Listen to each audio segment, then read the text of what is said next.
Hey guys, this is Hufflepuffdownunder and welcome back to my channel and day 2 of my Universal adventure in Osaka, Japan.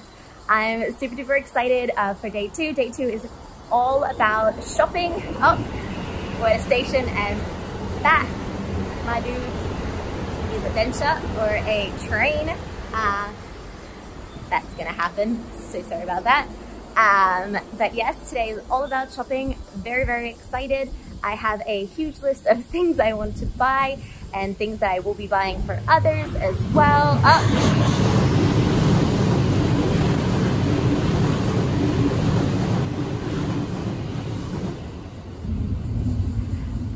But yes, it's very, very exciting. The first thing I'm going to do is catch the train to Universal Station and drop off my bags because I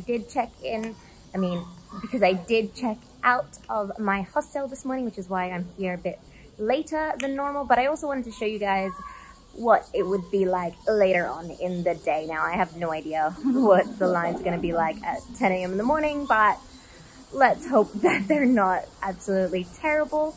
I am only planning to stay for another few hours. I've got to catch the Shinkansen back to Tokyo tonight because I do have class tomorrow. But yes, I'm very excited to show you guys what our adventure is going to finish up like.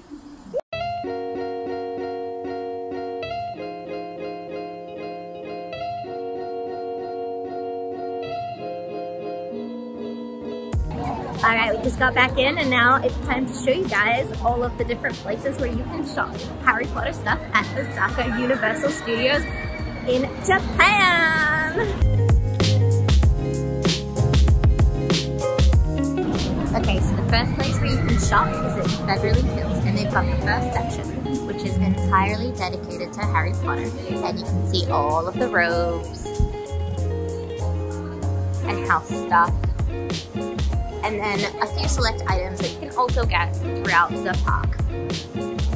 I think it's nice because if you don't like all of the lines inside of the Wizarding World of Harry Potter, this is a nice place where most of the popular items are available and you can grab them for the same price, obviously. There's also a few things that I've noticed that are only available in here. Now, this might be just stocking reasons or not, but I noticed that this was available in Filter's Emporium, but this was not, which is actually one of the things that I am going to purchase today. And then there's a few other cute little plushies, and it's completely decked out to look kind of as if it's just come out of one of the movies.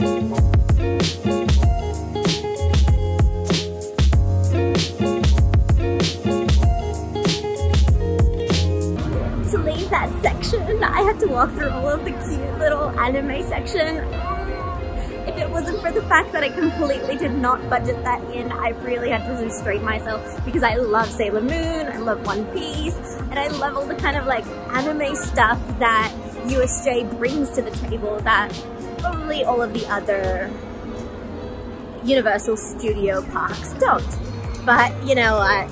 I have been filling myself with a whole heap of anime stuff for the past few weeks, so it was okay to miss out on these ones that were available here. Now, let's go to the actual Wizarding World of Harry Potter.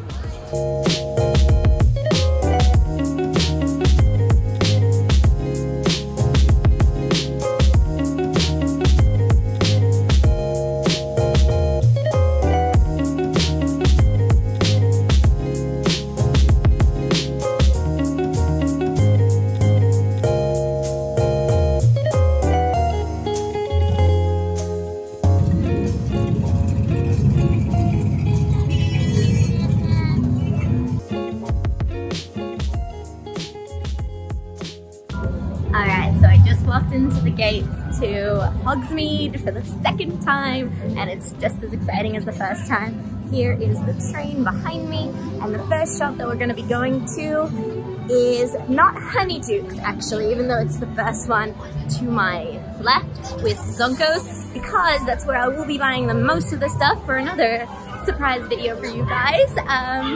So actually the first one that we're going to be going to is probably Dervish and Bangs. So yeah, follow me through.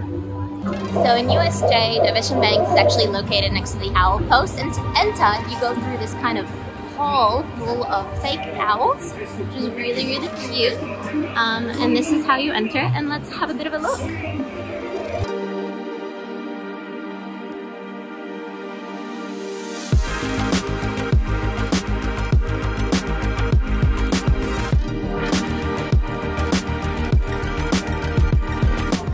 Now they have a lot of wizarding gear around here.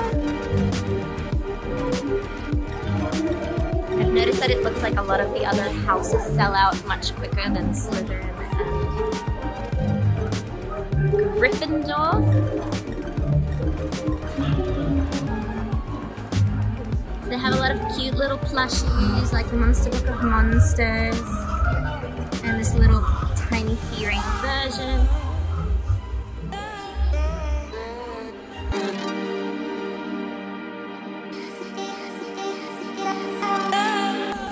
The store then connects into the owl post. As you can see, it's pretty packed.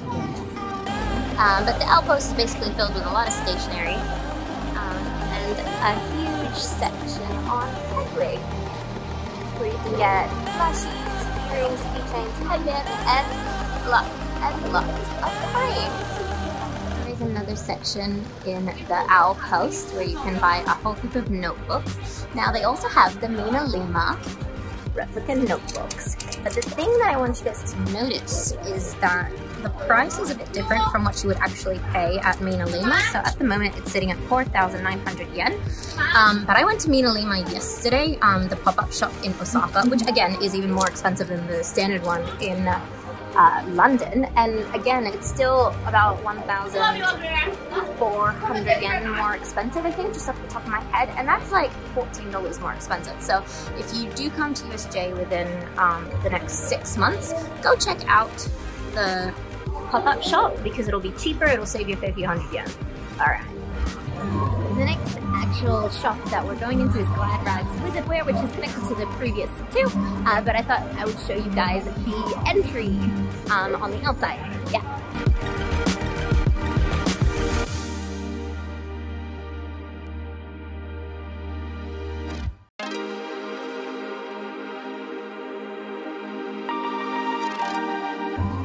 I think it's just beautiful, and as you can see up there, you can see a sneak peek of Ginny's Yule Ball dress, and then as we come down, we see Luna's and Cho Chang's in the corner over there. It's really, really cool. It's got a lot of this whole like sewing, and as a sewing mad, Potter person, I'm really, really excited to see something like this. And then you just get a lot of these cute necklaces and shirts, and a lot of wearables. As you can see, I am obsessed with these headbands. Someone stop me before I buy all of them. And again, on the other side, robes. I think it's really cute and quaint. It has a lot of the jewelry that you can't find anywhere else in the park. As you can see, just over there. And I just think they just look so, so cute. On the streets, there's also a lot of cute little pop-up shops. There's 2 butterbeer stands, 1 Ollivander stand, and the Magic Meat shop, which is just holding on to drinks and stuff like that, which is really, really cute. But you can get your very own gilly water, which I did yesterday, which was really refreshing on a hot day in Osaka. Next is Wiseacres Wizarding Equipment, and this one actually turns into Ollivander's as well, so I'll be giving you a bit of a sneak peek of that one as well.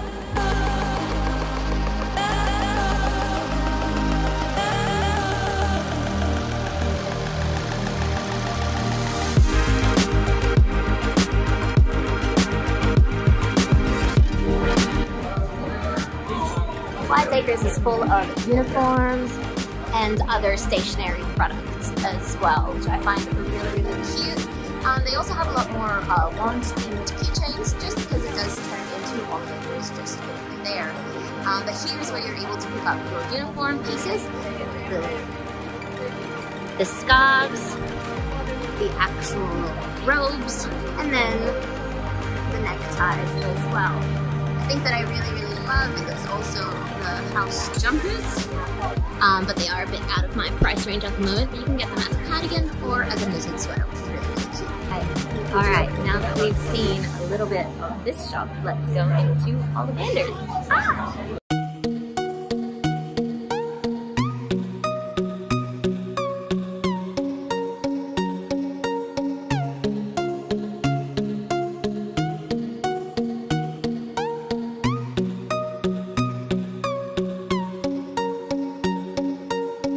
Now Ollivanders is filled to the brim of wands on both sides of the shop. It looks very much as if it's straight out of the movies, and I think I really love that about it. There's two kinds of wands that you can buy at this park. There are the magical ones, which react to the 8 spots around the park where you can do magic, and the normal ones as well. The magical ones are the ones with the gold foiled name on it, and the basic ones are the ones with the white label.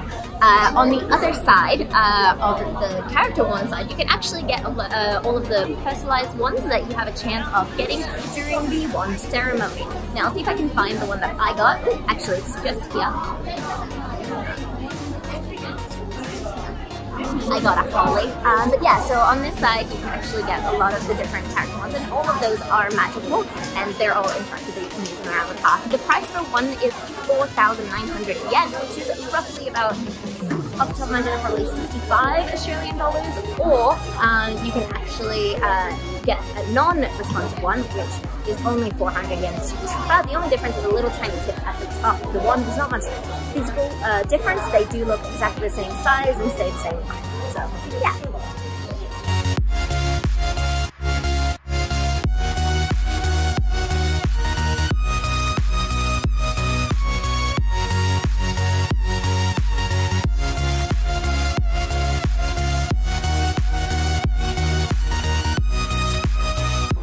Outside it, you will find the mobile Ollivanders cart, where if you're in a pinch to buy a magical wand, that's where you can actually grab one quickly without waiting in line or dealing with too many people.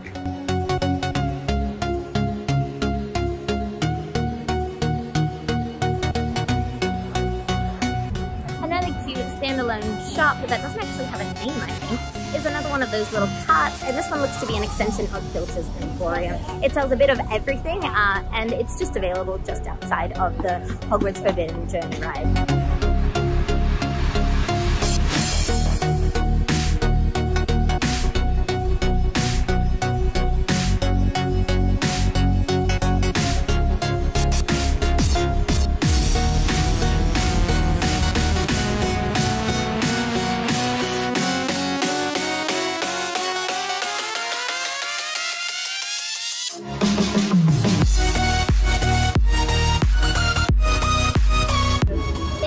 Emporium, you'll find basically almost everything that you could ever find, along with a lot of the replicas. There's also a new section with all of the new prints that they've started developing, revolving around the Horcruxes and house-themed items. I'll show you guys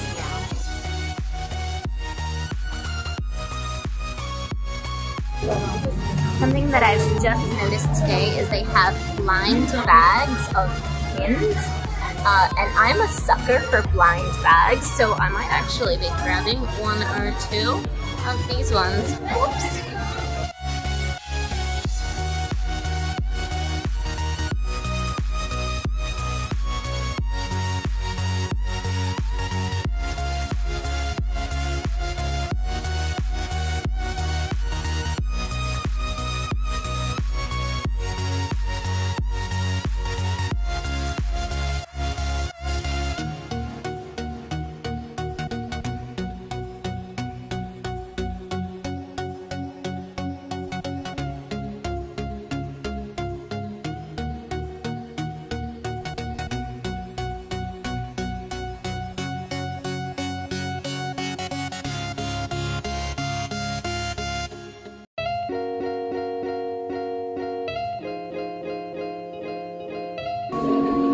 Here you can find the actual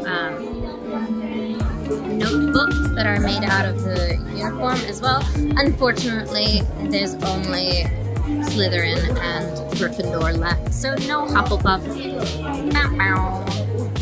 And over here there's more wearable, and as if I needed any more encouragement, here's the headbands again. Isn't it adorable? Oh my god, I just actually figured out that you can actually remove the bow, so it just becomes a standard Hufflepuff headband, and you can have a bow by itself. And if that isn't another reason for me to buy this, I don't know what is. Okay, as you guys can tell, I got the bow. But I couldn't help it. The cheerleader in me was like, you gotta have a bow. And this one's basically perfect. Like, it actually looks like the comp bows we use, which I thought was really, really cute. Downside is it's raining again, and they'll probably postpone the shows again.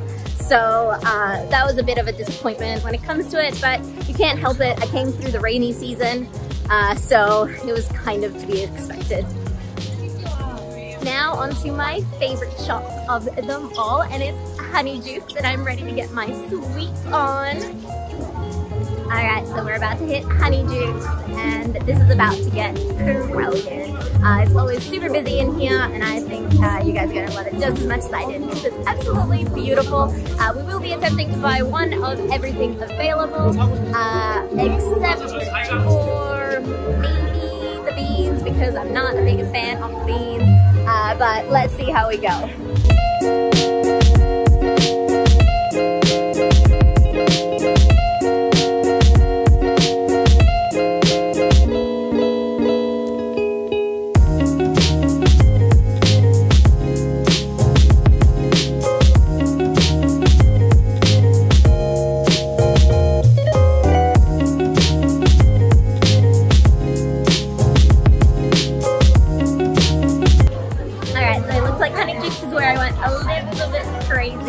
Which is fairly, understandable.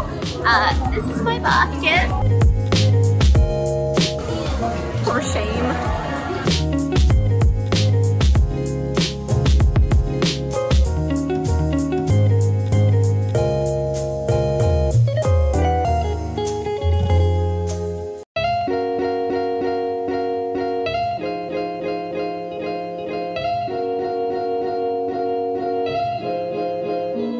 Going this side.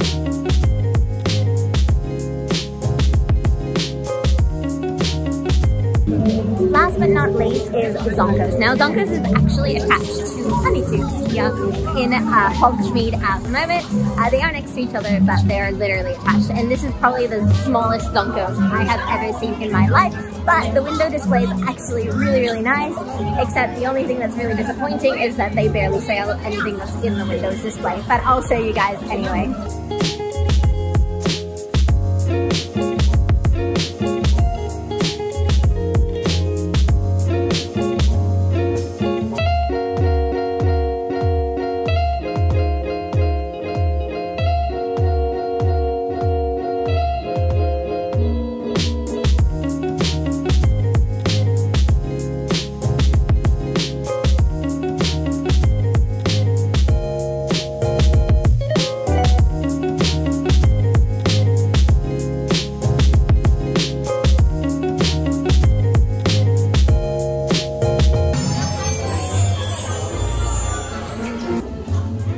Things you can buy in this Zonkers is the extendable ear and the Rememberall and Pygmy Puffs. You can get the Pygmy Puffs in the small/medium size in both pink and purple.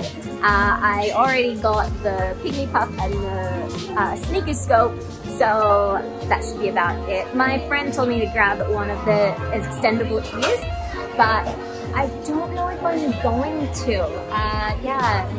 About it. I did hear that they were much better than the American ones, and I'll probably regret it, but I will be coming back sometime soon anyway. And that was it, guys. That was my walkthrough of the shops and my shop with me at Hogsmeade in USA, Japan. And yeah, I hope you guys loved it. I'm about to leave the village and see if I can enjoy other things in the park, and then I'll probably be heading back to Tokyo. This is Hufflepuffdownunder coming to you from rainy Japan. I hope you guys are having a great day, and don't let the muggers get you down. Bye!